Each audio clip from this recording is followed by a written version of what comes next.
Lancement de la 3e édition des Journées nationales de l'écotourisme JN Ecotour 2019 à Abidjan, un rendez-vous à l'initiative du réseau ivoirien du tourisme et de l'agro-industrie. Célébration de la 36e Journée mondiale des droits du consommateur en Côte d'Ivoire, une occasion de mieux faire connaître les droits du consommateur et de les défendre. Voici pour les titres. Mesdames, Messieurs, bonsoir et bienvenue dans ce journal. La 3e édition des Journées nationales de l'écotourisme dénommée JN Ecotour 2019 se tient à Abidjan du 15 au 16 mars. Diagnostic du faible taux de fréquentation des sites écotouristiques de Côte d'Ivoire, c'est le thème qui va animer cette rencontre. Elle est à l'initiative du RETACI, le réseau ivoirien du tourisme et de l'agro-industrie.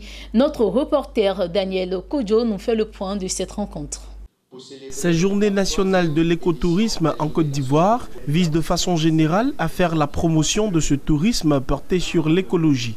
Pour le président du conseil d'administration du RETACI, le réseau ivoirien du tourisme et de l'agro-industrie, il demeure essentiel de promouvoir le développement durable et la protection de l'environnement. L'écotourisme est encore totalement embryonnaire parce que s'il est vrai que nous avons l'offre écotouristique, mais nous n'avons pas encore assez de produits touristiques. Parce que quand on parle de produits écotouristiques, c'est d'abord où dormir, où manger, où se divertir. Mais nombreux sont nos parcs qui ne remplissent pas ces conditions. Et je pense que les structures étatiques font des efforts pour pouvoir pallier à ce problème.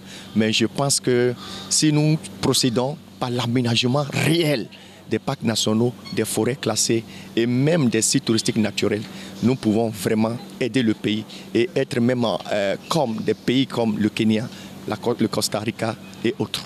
Cette 3e édition des JN Ecotour se déroule autour du thème « Diagnostic du faible taux de fréquentation des sites écotouristiques de la Côte d'Ivoire par les nationaux ». Les avantages sont nombreux, c'est une chaîne de conséquences positives. D'abord, c'est la culture qui est valorisée, c'est l'écosystème protégé par ces populations qui est valorisé et c'est du développement local parce que ça crée des emplois. À en croire tous les acteurs, la Côte d'Ivoire dispose d'un potentiel énorme en matière d'écotourisme. À titre d'exemple, le pays dispose d'un réseau de 14 aires protégées, 8 parcs nationaux, 5 réserves partielles, une réserve naturelle, soit 6,5% du territoire. Et pour eux, les populations vivantes en Côte d'Ivoire se doivent de les valoriser. Les JN Ecotour prennent fin ce samedi 16 mars par une visite au parc national d'Azani dans la sous-préfecture de Grand Laou. L'annonce a été faite au cours d'une conférence de presse tenue ce jeudi. La 7e édition du Salon de l'architecture et du bâtiment dénommé Archibat se tiendra à Abidjan sur la route de l'aéroport du 1er au 5 octobre prochain. L'habitat pour tous, c'est le thème retenu pour cette 7e édition. Le reportage est signé Daniel Kodjo et Charles Kwaku.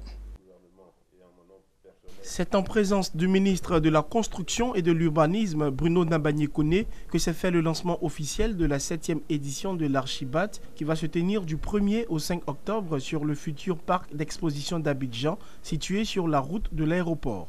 Le thème de cette 7e édition de l'Archibat est « Habitat pour tous ». Il pose la problématique du droit au logement décent pour tous les citoyens, quelles que soient leurs conditions socio-économiques. Pour cette édition 2019, les organisateurs attendent plus de 300 exposants et 30 000 visiteurs.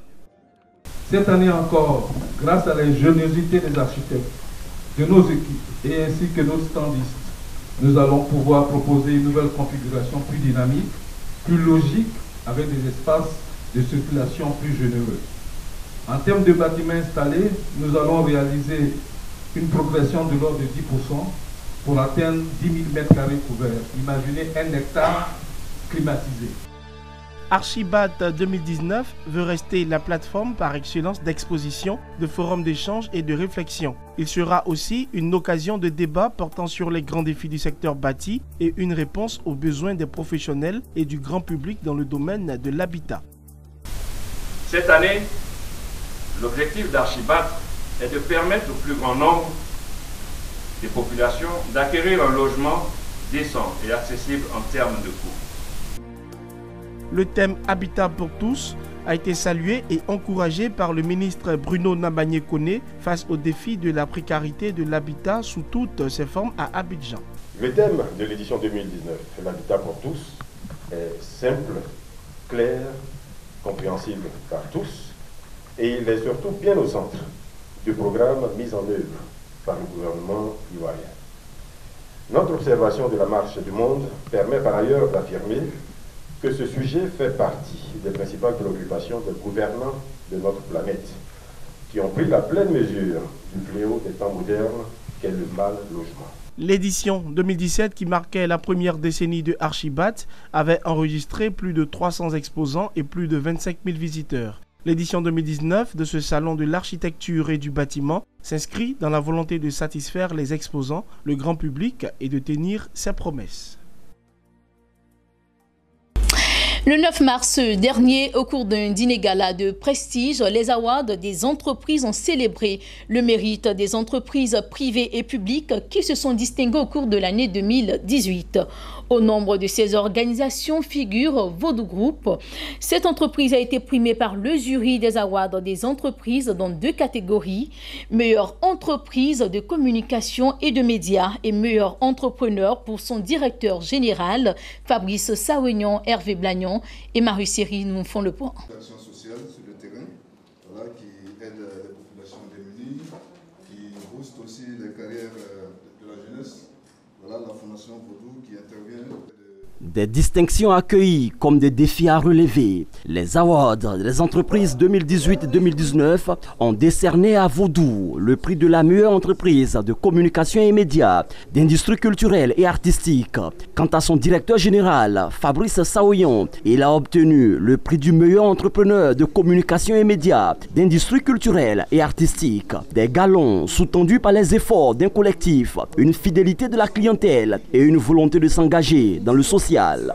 Ce prix-là vient célébrer un peu, en tout cas vient mettre un point d'honneur à notre stratégie de déploiement et de développement. Alors j'ai envie de le dédier d'abord à mon équipe. Ensuite, j'aimerais le partager avec l'ensemble de nos clients qui sont avec nous pour certains depuis de nombreuses années. Au-delà de ce qu'on fait nous au quotidien pour nos clients, pour l'ensemble de nos collaborateurs, on pense qu'on a un rôle quand même qui est un rôle social important en termes d'aide et en termes d'accompagnement pour des personnes moins favorisées ou pour des talents qui sont des fois des talents cachés. Pour le commissaire général des awards des entreprises, Amos Beonao, la distinction de Vodou est la reconnaissance d'une entreprise citoyenne. Dans le domaine de la communication, de l'industrie culturelle et des arts, le groupe Vodou Communication s'impose par ses performances au niveau des résultats de ce secteur qu'il les réalise. C'est un groupe qui se développe et d'abord qui emploie 500 personnes. C'est une fierté au niveau national, mais au plan international en matière de communication, d'art et de culture. La première édition des awards des entreprises a distingué 41 entreprises et personnalités au cours d'un dîner gala le 9 mars dernier. Cet événement annuel a pour vocation de célébrer le top management des entreprises. Les regards sont désormais tournés vers la 2e édition.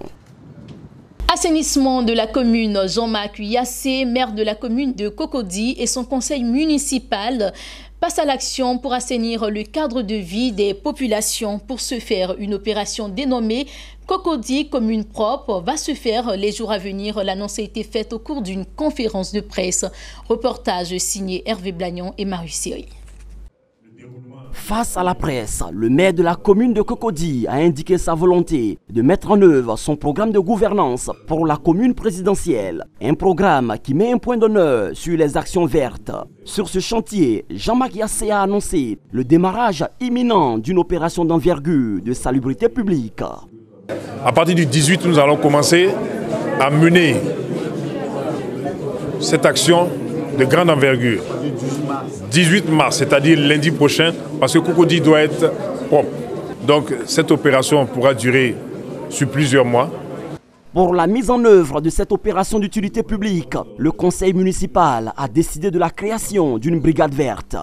La brigade verte est en train de se mettre en place. Son rôle, c'est de contrôler, de vérifier et tous ces dégagements que nous allons faire, tous ces ces déplacements des commerces qui ne doivent pas exister, anarchiques, ils doivent veiller à ce qu'une fois que nous avons commencé notre opération, il n'y ait plus de gens qui viennent se positionner encore à ces endroits et que ces endroits appartiennent à la population de Cocody qui veut se promener. Une brigade verte qui devrait travailler en bonne intelligence avec les populations. Et c'est pourquoi Jean-Marc Yassé a invité les riverains à adhérer à cette opération. Mais que la population comprenne que ce n'est pas pour gêner, ce n'est pas pour déranger, ce n'est pas pour nuire à une personne ou une autre. Non, c'est pour améliorer non seulement les conditions de vie, c'est pour améliorer la circulation, c'est pour améliorer l'environnement de Cocody. On veut un environnement sain. Jean-Marc Yassé et son conseil municipal se disent attachés à la transformation verte de la commune de Cocody, une commune dont ils veulent parfaire le visage. Journée mondiale des droits du consommateur, la 36e édition de cette journée a été célébrée en Côte d'Ivoire autour du thème « Produits connectés de confiance ». C'est en présence du ministre en charge du commerce que s'est tenue cette rencontre au Palais de la Culture d'Abidjan. C'était l'occasion de mieux faire connaître les droits du consommateur et de les apprendre à les défendre. Cette 36e journée mondiale des droits du consommateur en Côte d'Ivoire a choisi comme thème des produits connectés de confiance. C'est là pour mieux faire connaître les droits et apprendre aux consommateurs à les défendre. Occasion pour le ministre en charge du commerce de souligner que l'État ivoirien a mis en place un code pour la promotion, la protection et la défense des droits du consommateur. Aujourd'hui, on constate que plus que jamais, la protection des droits des consommateurs, l'amélioration des conditions de vie des populations et la lutte contre la cherté de la vie est une priorité pour l'État de Côte d'Ivoire. Raison pour laquelle son Excellence M. Alassane Ouattara, président de la République de Côte d'Ivoire, a décidé que l'année 2019 soit une année dédiée au social, ainsi que l'année 2020.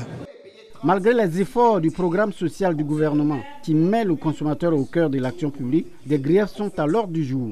Mon souci que je rencontre actuellement en tant que consommatrice, il y a eu l'augmentation au niveau des différents coûts en ce qui concerne la téléphonie. Bon, jusqu'à là, on ne sait pas ce qu'il en est, c'est vraiment déplorable. Je ne sais pas si je peux dire que les droits des consommateurs sont défendus en Côte d'Ivoire. Oui et non. Oui, parce qu'il y a des associations qui existent, que nous-mêmes consommateurs ne fréquentons pas. Nous nous assurons dans nos salons pour se plaindre.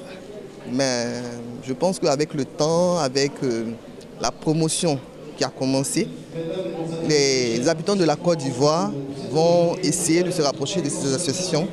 Et puis je pense que quand on sera plus nombreux, on sentira la portée que ces associations font pour la défense des droits des consommateurs. La volonté de défendre les consommateurs existe.